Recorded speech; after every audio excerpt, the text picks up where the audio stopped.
toutes les expériences qu'on a de démocratie participative, y compris récemment en France, la Convention citoyenne pour le climat, les 150 échantillons représentatifs de la société française qui sont allés beaucoup plus loin que les politiques dans les propositions qu'ils ont faites. Et ce n'est pas des écolos, ce n'est pas des gens choisis parce qu'ils votaient écolo ou parce qu'ils avaient des convictions écologistes.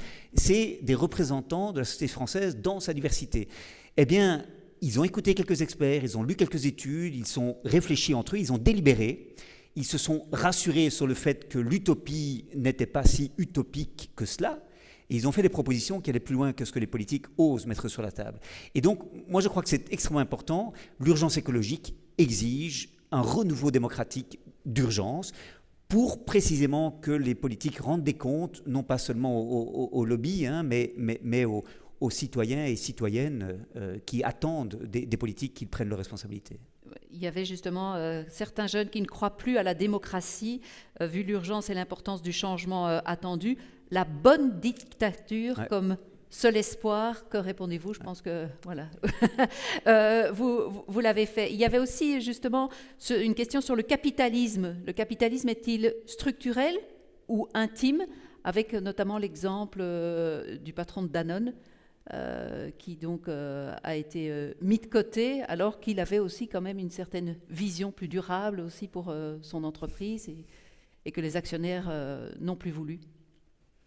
Oui, maintenant le capitalisme, enfin, vous me regardez, donc je réponds. Oui, mais c'est parce que la finance... Donc, le capitalisme, c'est un mot valise. Il y a des variétés très nombreuses dans le capitalisme et il y a dans l'économie une pluralité. Il y a une économie sociale et solidaire qui, à mon avis, est une des clés de la transition écologique, où on cherche à avoir une viabilité économique, mais on ne cherche pas la maximisation du profit pour que les actionnaires puissent être récompensés pour l'investissement. On a d'autres objectifs sociaux, environnementaux, on a une gouvernance plus démocratique, et on a, par conséquent, la preuve par l'action qu'on peut écouler, vendre des biens, fournir des services sur le marché avec ces objectifs. Et donc l'économie sociale et solidaire, oui, c'est une alternative au capitalisme financier tel qu'il est devenu dominant. Mais il y a dans l'économie une pluralité qu'il faut reconnaître et qu'il faut valoriser. Je vais me tourner vers quelqu'un d'autre. Non, Nicolas, il y a peut-être aussi cette question. Je n'entends pas que la reconnaissance du rôle spirituel facilite finalement la transition intérieure. C'est vrai que peut-être que là, on peut faire le lien entre le rôle du spirituel qui peut nous aider à avoir une transition intérieure. Oui, alors tout dépend évidemment de ce qu'on met derrière le mot spirituel, comme pour le mot Ça capitalisme. aussi. Donc là, toute la question est comment chaque individu va entrer en connexion avec lui-même et avec ce qu'il ou elle conçoit comme les forces qui sont dans et en dehors de cet univers. Donc c'est quelque chose qui est extrêmement large comme question. Mais ce dont je suis en tout cas convaincu, c'est que donc la transition personnelle ne va pas sans transition intérieure et que la transition intérieure ne va pas sans regard sur soi. Et donc ce regard sur soi, on peut le faire avec un tas de regards. On peut le faire avec un héritage chrétien, on peut le faire avec un héritage islamique, on peut le faire avec un héritage bouddhique ou totalement athée. Mais ce dont je suis en tout cas profondément convaincu, c'est que pour désobéir, pour faire ce premier pas, donc on parle bien de la désobéissance dont Olivier parlait, donc pour désobéir à l'injonction de la société d'aujourd'hui, il faut une énorme capacité à se regarder soi-même, à se regarder avec un regard critique, etc. Et puis à chacun, chacune, d'aller chercher les éléments qui lui permettent d'avoir ce regard sur lui-même. Ce qui est sûr, c'est que on est ici, les gens sont sur Internet, nous passons ici la soirée dans un collège jésuite. Ce qui est sûr, c'est que, pour parler moi à titre personnel, le message du pape François aujourd'hui me semble un message révolutionnaire par rapport à Il demande la révolution, lui. Comment ? Justement. Il prône la révolution Oui, quand il a... alors évidemment, de nouveau, le mot révolution est un mot qui peut être utilisé à beaucoup de sauces, mais le message du pape aujourd'hui est un message qui nous invite à la culbute, qui nous invite à fondamentalement revoir la façon dont nous concevons notre rapport à nous-mêmes et notre rapport à la planète. Donc pour moi qui suis l'héritier d'une éducation chrétienne, qui suis l'héritier de de gens qui ont milité dans l'esprit du Concile Vatican II et qui, je dois le dire, ont vécu et que j'ai vécu la révolte d'une Église qui se repliait sur elle-même pendant toute mon enfance, mon adolescence et le début de mon âge adulte. Réentendre un message comme celui-là, qui est un message qui est tourné vers la conversion fondamentale dont nous avons besoin comme individus et comme collectif, je pense que là, il y a une piste d'espoir. Et d'ailleurs, je dois vous dire que la fameuse encyclique Laudato Si, elle est citée à un tas d'endroits et pas seulement dans les univers chrétiens. Il y a là une réflexion philosophique qui est extrêmement intéressante, je pense. On poursuit avec comment surmonter le clivage entre une polarisation croissante entre ceux qui aspirent à la transition et ceux qui s'y opposent par scepticisme ou méfiance. Comment peut-on faire ? Moi, j'avais envie de rajouter quelque chose à la question précédente, en fait, si vous me permettez. Non, c'est parce que je trouve que c'est vrai qu'on n'a pas vraiment beaucoup parlé du lien entre la spiritualité et la transition. Et ça nous mène dans un champ qu'on appelle l'éco-spiritualité, qui, moi, personnellement, m'intéresse beaucoup. Et là où je trouve que c'est en même temps intéressant et complexe, c'est que ce qu'on constate quand on s'intéresse à ces questions-là, c'est que le rôle des religions se retrouve tout à la fois sur le banc des accusés et du côté aussi des ressources mobilisables. Et donc, certaines personnes, pour s'engager dans l'éco-spiritualité, vont rejeter en fait les religions au nom justement d'une forme de complicité avec peut-être les puissants de ce monde, ou plus fondamentalement, on va incriminer une forme d'anthropocentrisme qui serait liée au texte de la Genèse ou à une certaine théologie qui aurait mis l'accent finalement sur l'externalité de Dieu vis-à-vis du monde, en laissant finalement la création dans un rapport aussi d'externalité à l'humain, créé à l'image de Dieu, quoi.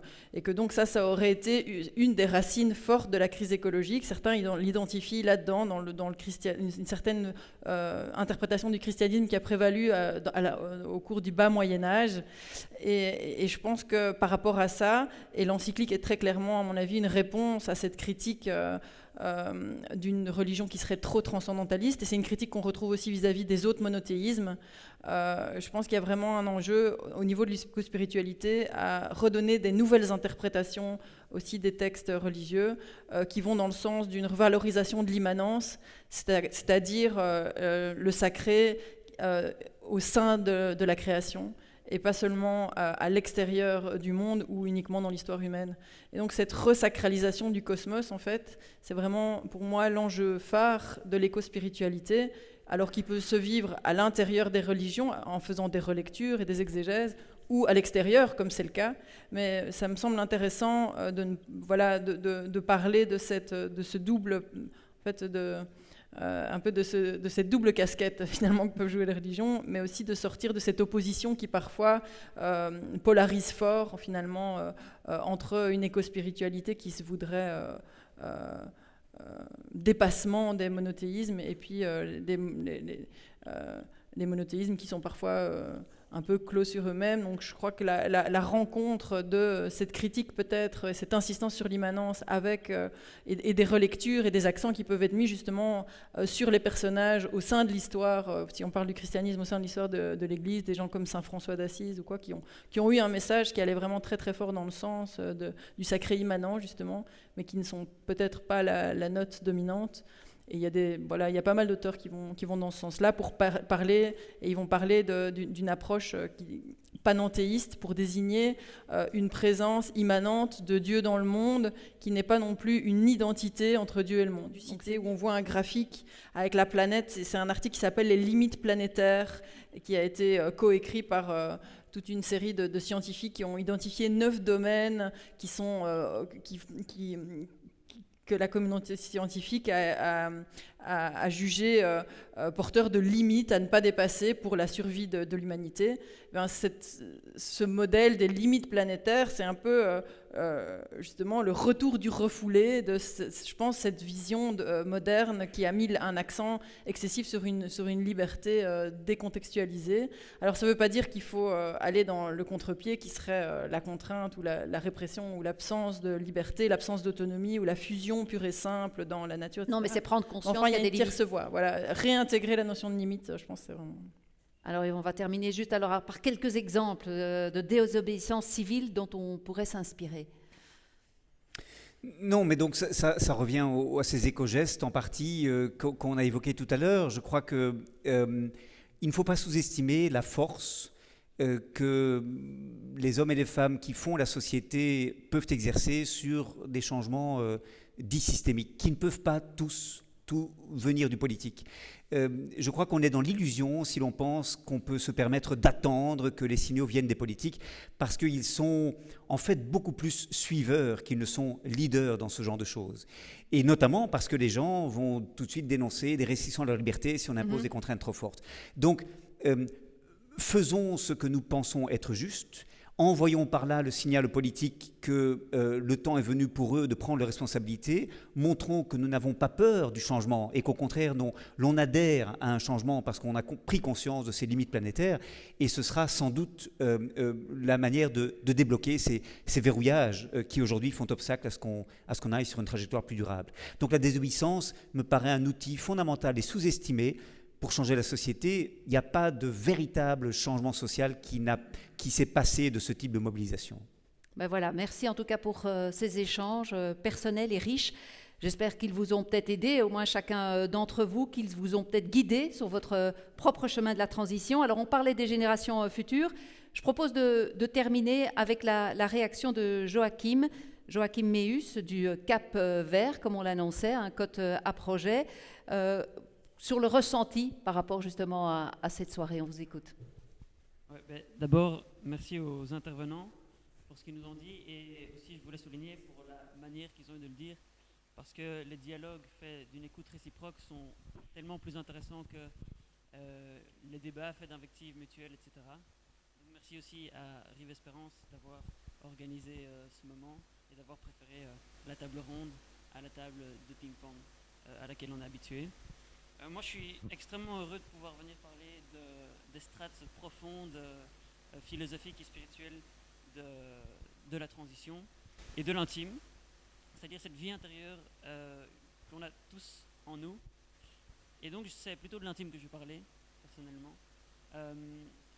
L'intime, il est très proche du silence, c'est-à-dire que quand on parle de l'intime, eh bien, il disparaît. Mais ça n'empêche, il faut parler de l'intime. C'est extrêmement important car le paradoxe de l'intime... Hop, je vais changer de micro. Voilà. Car le paradoxe de l'intime, c'est qu'il est à la fois ce qu'on a de plus personnel, c'est-à-dire qu'on peut retirer à un individu tout ce qu'il a, on ne retirera pas son intime, mais qu'il est en même temps extrêmement poreux. La frontière de l'intime est ténue avec le monde extérieur. L'intime se nourrit du monde extérieur, et le risque, c'est qu'il se fasse envahir par le monde extérieur. Et c'est un peu le constat de notre temps, selon moi, et je vais essayer de l'expliquer.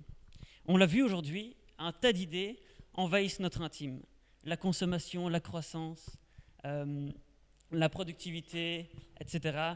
Tout ce qui est lié en fait à ce système, aussi notamment, principalement peut-être économique, qui nous pousse constamment dans cette fuite vers l'avant qu'on a décrit. Et l'idée pour moi, et ces idées on les internalise. On internalise et elles deviennent des comportements. Et donc, il faut, la lutte est là. Il faut protéger nos intimes de ce monde justement qui nous intime à le suivre, alors qu'il ne sait pas vraiment où il va. Et pourquoi est-ce important de dire cela, selon moi? Car dans la transition, la transition se pose souvent d'abord par une envie de changer le monde, d'impacter le monde, de changer les choses. Désormais, j'ai commencé la transition comme ça personnellement, et désormais je vois la transition tout à fait autrement. Je la vois presque dans un mouvement inverse. Désormais, je pense que la transition, elle s'exprime par une volonté de n'être pas changé par le monde, de ne pas se laisser impacter par le monde, de ne pas se laisser envahir par le monde, avant de vouloir impacter le monde. C'est cela le pouvoir subversif de l'intime. Si l'on questionne les injonctions du monde, si l'on questionne la façon qu'il a de nous obliger, si l'on refuse ces tentatives d'effraction, alors on se réapproprie l'intime, alors on crée un monde à soi, alors on devient une force de changement par l'équilibre qui advient peu à peu liant l'intime au monde et le monde à l'intime.